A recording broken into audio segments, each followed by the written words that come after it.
नमस्कार बंधुरा आज के कुंद्रिर एक सुस्वादु असाधारण स्वादेर रेसिपि आपनादेर साथे शेयर करब जेटा भात रुटी परोटा सबार साथे खेते असाधारण लागे।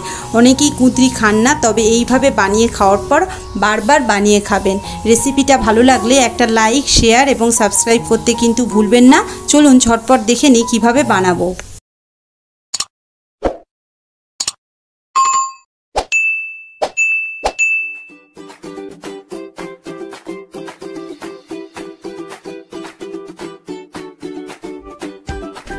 सबार प्रथमे कड़ाईते दिए दिलाम 3 टेबिल चामच मतन सर्षेर तेल। तेलटा भालो मतन गरम हो जाओयार पर एखाने आमी दिए दिচ্ছি 400 ग्राम मतन कुंद्रि।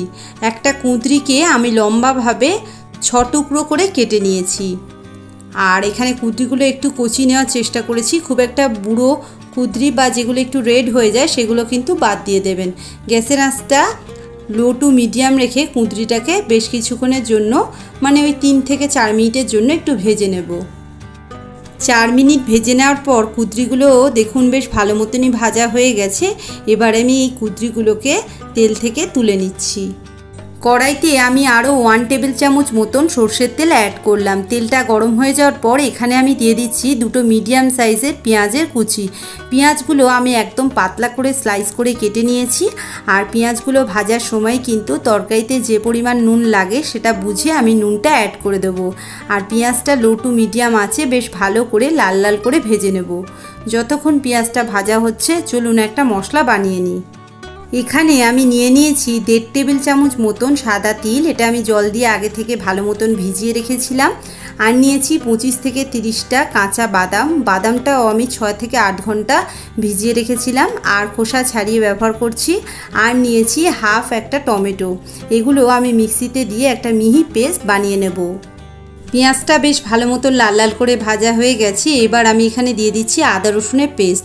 1.5 ইঞ্চি মতন আদা আর 4টে রসুনের কোয়া আমি বেশ কিছুটা জল দিয়ে ভালো মতন বেটে রেখেছিলাম সেই আদা রসুনের পেস্টটা দিয়ে দিলাম। এবার পেঁয়াজের সাথে গ্যাসের আঁচটা লো টু মিডিয়াম রেখে এই আদা রসুনের পেস্টটাকেও আমি বেশ ভালো মতন কষিয়ে নেব যাতে আদা রসুনের কাঁচা গন্ধটা না থাকে। অনেকেই আদা রসুন পছন্দ করেন না যারা, তারা এটা স্কিপ করতে পারেন, তবে আদা রসুন দিয়েও কিন্তু খেতে খুব ভালো হয়। এবার আমি এখানে গুঁড়ো মশলা দিয়ে দিচ্ছি। তার মধ্যে দিয়ে দিলাম 1 টিস্পুন ধনে গুঁড়ো, 1 টিস্পুন জিরে গুঁড়ো, 1 টিস্পুন হলুদ গুঁড়ো আর দিয়ে দিচ্ছি 1 টিস্পুন লঙ্কা গুঁড়ো। নুন আগেও দিয়ে দিয়েছিলাম, তাই এবার একটু জল দিয়ে মশলাটাকে বেশ ভালো মতন কষিয়ে নেব। গ্যাসের আঁচটা কিন্তু এই সময় হালকা রাখতে হবে আর মশলাটাকে ভালো মতন কষিয়ে নিতে হবে। মশলাটা ভালো মতন কষানো হয়ে গেছে। এবার আমি যে তিল বাদাম আর টমেটো দিয়ে পেস্টটা বানিয়ে রেখেছিলাম সেটা দিয়ে দেব। এই সময় গ্যাসের আঁচটা একদম হালকা টু মিডিয়াম রাখতে হবে আর পেঁয়াজের সাথে কিন্তু এই মশলাটাকে একদম ভালোভাবে কষিয়ে নিতে হবে।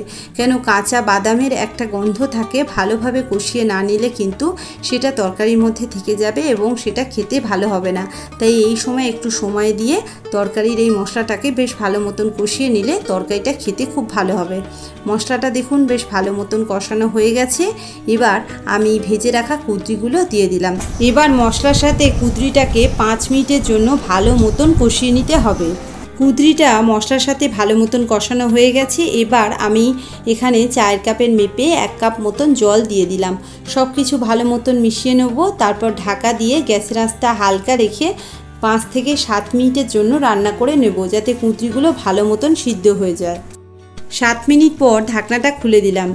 আর এখানে দেখুন তরকারিটা আমাদের একদম রেডি হয়ে গেছে। তরকারিটা একবার ভালো করে নাড়াচাড়া করে নিলাম।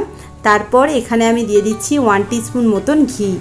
ঘিটা দিয়ে একবার তরকারিটা ভালো মতন নাড়াচাড়া করে গ্যাসটা অফ করে দেবো। তাহলে বন্ধুরা অবশ্যই এইভাবে একবার কুঁদরি বানিয়ে দেখবেন। এটা কিন্তু ভাত রুটি পরোটা সবার সাথেই খেতে ভালো লাগে। যারা কুঁদরি খেতে চান না তারা কিন্তু এইভাবে বানিয়ে খাওয়ার পর একবার খেয়ে বারবার বানাবার অনুরোধ রাখবেন।